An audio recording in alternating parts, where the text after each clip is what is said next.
Welcome back to the W Sports Podcast. It's your boy, Tubby. And as you can see, Jimothy's not with us tonight as he is super busy this week trying to get ready to move into his own house. So you're stuck with me for the next couple of episodes while he gets moved in.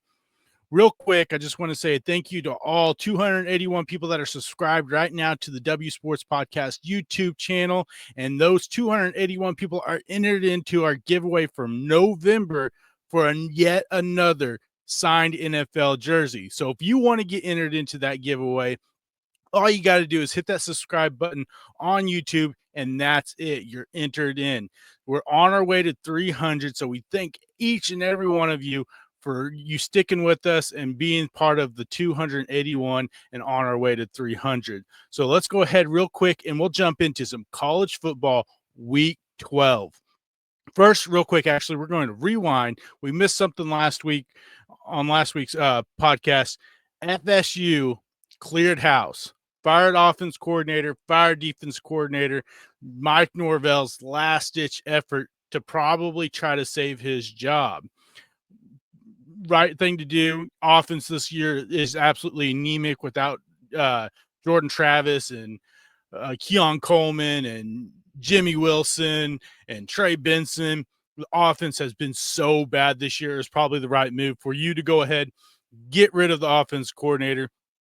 Defense is the thing that I think most people are surprised about is how bad the defense has been this year with all the guys they had coming back on the defensive front from last year. And getting these transfers in, this was supposed to be the strength of the team, and the defense has been so bad for them, just absolutely getting beat up in the trenches, and the secondary has just been getting lit up, especially lately. So it's probably a really smart move by Mike Norvell to fire these guys, but it could be a little too late because right now his job is hanging in the balance, and it's not looking good for him. So now we're actually going to jump to week 12 real quick, and we're going to hit some of these big games that are up this week. Not the best slate of football, but there is some very big games in here that have conference championship implications and college football playoffs implications in them. So we're going to start off in the Big 12 with Utah at Colorado. I know looking at this one, probably not the biggest game that people are going, this is going to be a dogfight. I think this is a trap game for Colorado. Utah played a lot better, yes, last week against BYU. Got probably hosed. I agree. I think they got hosed in that game against BYU. They seemed like they played a lot better football than they have been playing the last few weeks. I think this is a game where Colorado is going to have to show up and not let the emotions from last week with everything that transpired with the ball boy and the tortillas getting thrown on the field and all the talk before the game. They're going to have to come out ready to go because this is a disciplined Utah team. So they can't get too far ahead of themselves, and they can't let the emotions run too high to where they make stupid, undisciplined mistakes. I think Colorado wins, but I think this is going to be a closer game than most people think. I think Utah's going to give them a good fight. I think Colorado wins and keeps their Big 12 championship hopes alive. Next, we're going to move to a game that I think at the beginning of the season, if you said this had any ACC implications to it, you probably would have been laughing. But number 20 Clemson at 7-2 Pitt. This game has a lot of implications right now for the ACC championship. This is Clemson and Pitt's chances. They have to win this game to really keep that hope to make it to the ACC championship game alive with SMU undefeated, Miami only having one loss. This is a big game for both of these teams to have a chance to potentially sneak in and play SMU, what it looks like right now in that ACC championship game. Another game has conference championship implications. Number 25 Tulane at Navy. This has American Conference Championship implications, and it could potentially ruin something that could be wild to see. Navy, if they go undefeated the rest of the year, we could potentially see Navy and Army play in the ACC championship game or AAC championship game, and then the next week play in their in their normal format in just a regular season game, which is absolutely insane because Army Navy is always the last regular season game of the season, and the way the conference championship games work out, it's a week before that game. So you could potentially see Navy and Army play back-to-back weeks, one in a championship game and the other just in a regular game, which is, kind of weird to see. So I kind of want to see that happen. I want to see them take out Tulane, and potentially we see this weird scenario where they play each other 2 weeks in a row, once in a championship game and the other in just a regular season game. Then we're going to move to the SEC. We got two big games on the slate for the SEC. We got number 23 Mizzou at number 21 South Carolina. Now, this game probably isn't going to be super exciting. Mizzou is awful right now. We'll see if Brady Cook plays. I'm not sure. I haven't checked to see, how he's doing, if he's been practicing or not this week. Lenore Sellers has been on fire the last 3 or 4 weeks. I think South Carolina just absolutely blitzkriegs Missouri, takes them out, and South Carolina is looking like a real team. This defense is really good, got 2 really good edge rushers, got a really good safety that could potentially sneak into the first round against a Mizzou team if Drew Pine is the starting quarterback. Does not look good for Missouri because Drew Pine isn't that good. But, we'll skip past that after what happened last week, with Oklahoma. Then this game, this has SEC implications and conference or not college football playoff implications. Number 7 Tennessee at number 12 Georgia. This game is going to be feisty. This game is going to be a absolute knockout, drag out fight because both of these teams are fighting for their college football playoff hopes, and they're fighting for this SEC, championship hopes. Georgia absolutely needs this win. They lose this game, I think their college football playoff hopes are dashed. 3 losses, you're done. Tennessee, they're not as dire because they only have 1 loss, but they really haven't beat a whole lot of good teams this year. So it could hurt them a little bit there because they're only got 1 loss and they're sitting at 7. I would imagine if they lose this game, it'd almost be like a swap where Georgia moves up to 7, Tennessee drops to 12, where they're the last. They're the one team on the outside looking in. And then we're going to go with another Big 12 game that has championship implications.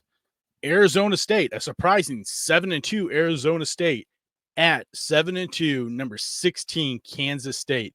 This game, this is another one at the beginning of the year where you looked at it and most people weren't thinking that Arizona State was going to be that good. We thought Kansas State had a real legit chance of winning the Big 12, being one of those dark horse teams. But what Dillingham has done with Arizona State this year, with kind of all the restructuring, moving to a new conference, losing some big time guys in the transfer portal, this team has really surprised a lot of people. And I think that they have a legitimate chance to go up to Manhattan, Kansas, and take out Kansas State. We'll see. We'll see what Avery Johnson we get from Kansas State. If we get the Avery Johnson that played against Colorado, no shot. Kansas State wins this game and could be, handedly. But if we get the Avery Johnson that we've seen about midway through the season, Arizona State has every shot at winning this game. So real quick, I'm going to just do, a few picks real quick. I'm going to take Clemson over Pitt. I think this game's going to be close. Clemson hasn't been playing great football lately. I'm going to take Tulane over Navy, even though I want to see Navy win. I'm going to take South Carolina. I already picked that one. Lenore Sellers, South Carolina, that defense is tough. I think they're going to take out Missouri, and it's not going to be close. I'm going to take Kansas State versus Arizona State. I think we get the Avery Johnson that we expected at the beginning of the season. I'm going to go with Tennessee. And the reason why I'm going with Tennessee over Georgia is because Carson Beck has been turning the football over so much. He has 10 touchdowns, 14 turnovers in the last 5 games. Tennessee is going to rely on Dylan Sampson to run the football. Dylan Sampson has been the catapult to keep them in with only 1 loss. With the way Nico has played over the last, 5 to 6 weeks, he's played good in certain games, and there's certain games where he's just not. He's shown the freshman, quarterbacks that you could expect in this first year starting. So I think Tennessee gets this win on the back of Dylan Sampson, and that defense is going to get a couple takeaways, and that's going to be the deciding factor. So watch out for some of these games. Like I said, it's not a super fun slate of college football games, but there is a lot of conference championships and playoff implications in this week. So now we're going to jump over to week 11 in the NFL. There's some pretty good games on the slate for the NFL this week.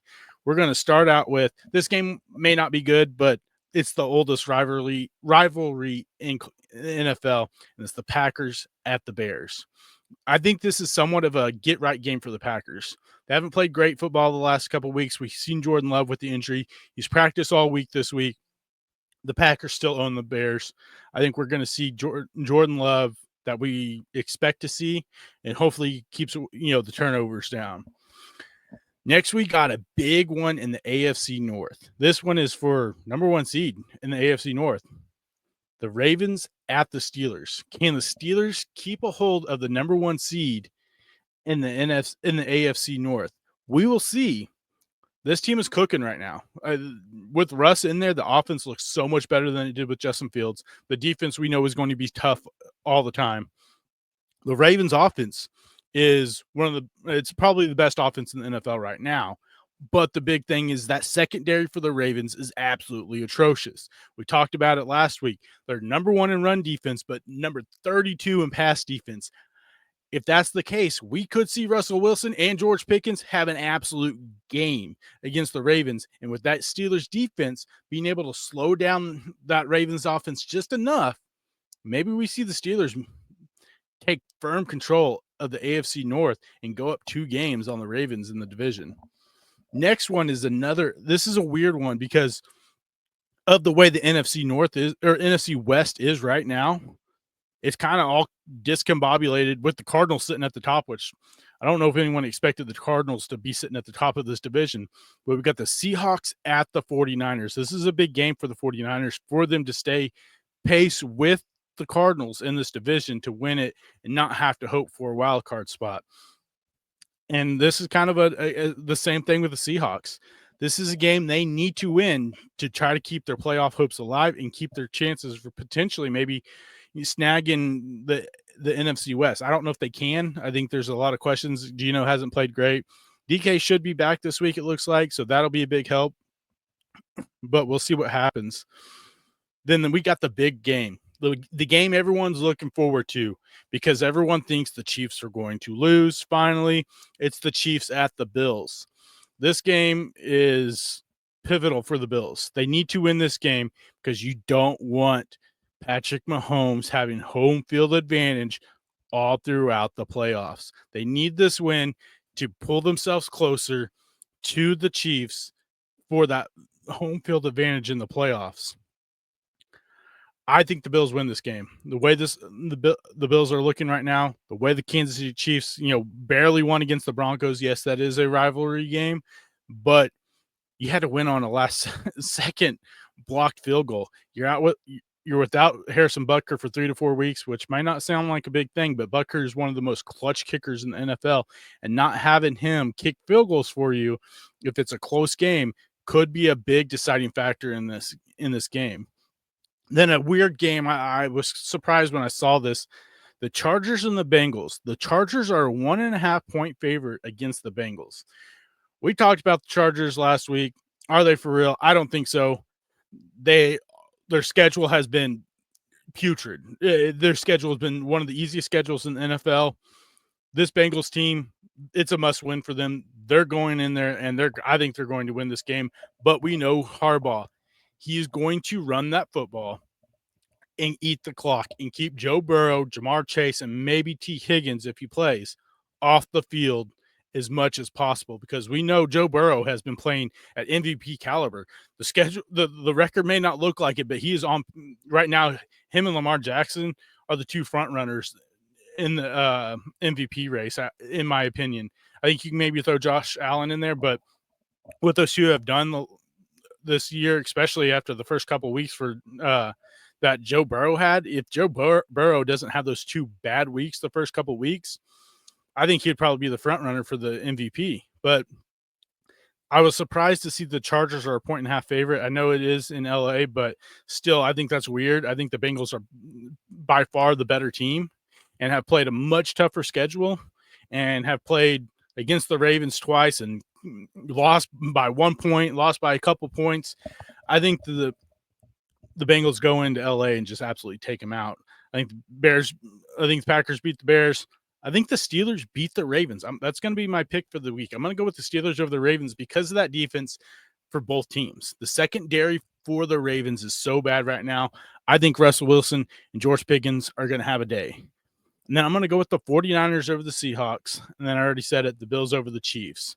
But that's it for the wrap up for the this upcoming weekend.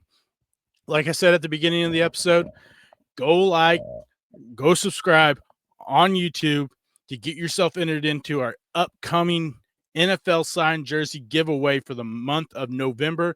I'll probably release that video either Monday or Tuesday on who the jersey is, so that way you guys know who it is. But until then, remember, you just gotta listen. See ya.